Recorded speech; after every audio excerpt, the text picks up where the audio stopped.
meditação de hoje com o tema confiabilidade.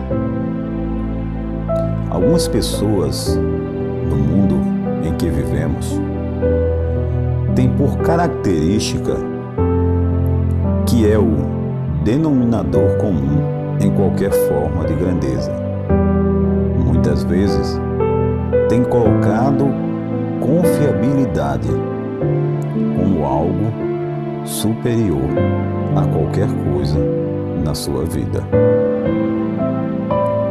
No Evangelho de Lucas, no capítulo 19, versículo 17, lemos o seguinte: "Muito bem, meu bom servo", respondeu o seu senhor, "por ter sido confiável no pouco, governe sobre 10 cidades."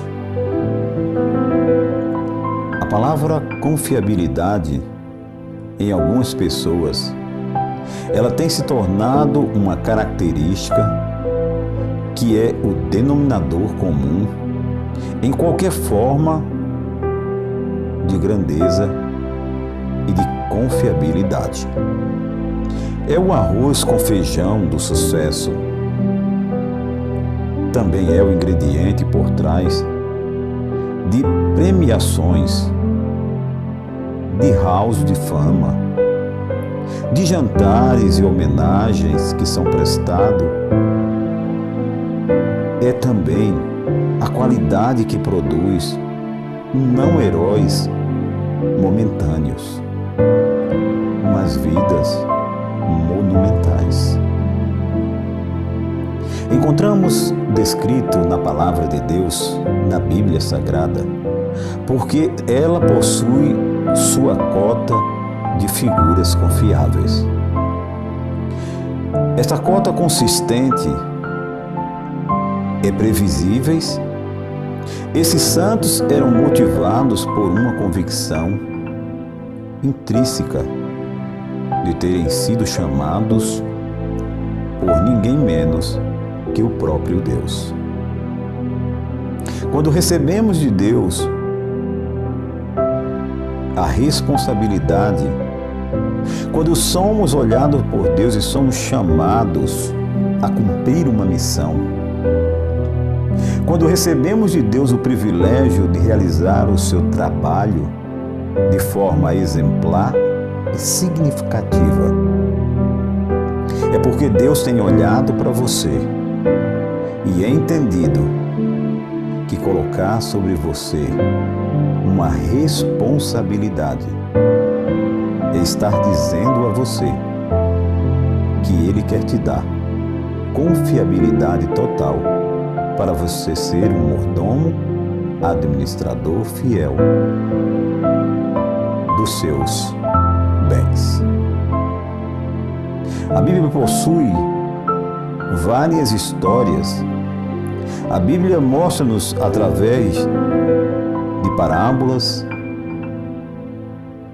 de histórias contadas de formas claras e evidentes, de pessoas que receberam de Jesus a confiabilidade.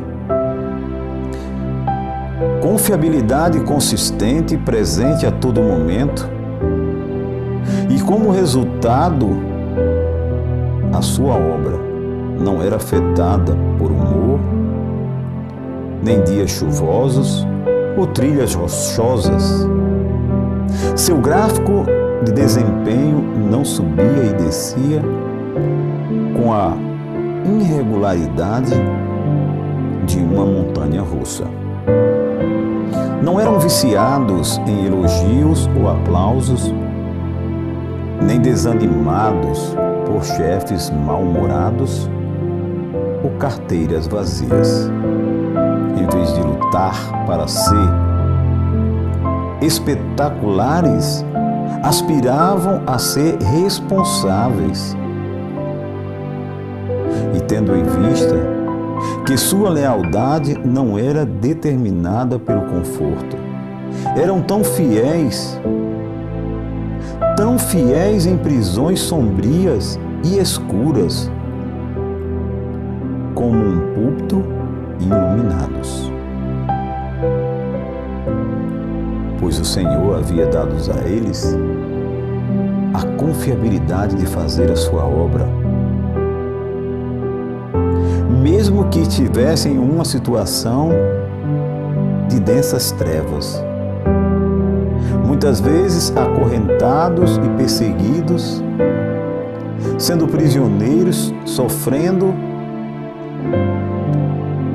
mas não deixavam de cumprir o seu papel de servo bom e fiel pela responsabilidade que a cada um lhe foi confiada. Por isso, podemos descrevê-los e chamá-los de servos confiáveis e fiéis. Seus atos são raramente citados e seus nomes poucas vezes mencionados. No entanto, não fosse sua devoção fiel e leal ao nosso Deus, muitos acontecimentos importantes jamais teriam ocorrido. E se isso não tivesse acontecido pela confiabilidade desses servos fiéis, nós não teríamos hoje o privilégio de ouvir contar a história. Se Deus hoje tem te mostrado, tem te feito ouvir esta mensagem, é porque Ele quer e deseja que nos dias de hoje, na história deste mundo, que você seja chamado e aceite esse chamado para ser um servo fiel, de confiabilidade, realizando o trabalho de Deus, para que eu e você também façamos parte da história da salvação neste mundo. Vamos orar? Senhor Deus, torna-me cada vez mais um servo confiável, que não se preocupa com seus próprios confortos, nem com as opiniões de outros. Ajuda-me a ser fiel em teu serviço, que oramos em nome de Jesus. Amém. Nem só de pão viverá o homem, mas de toda palavra que sai da boca de Deus. Finalizo dizendo: a voz é nossa, mas a palavra é do nosso Deus.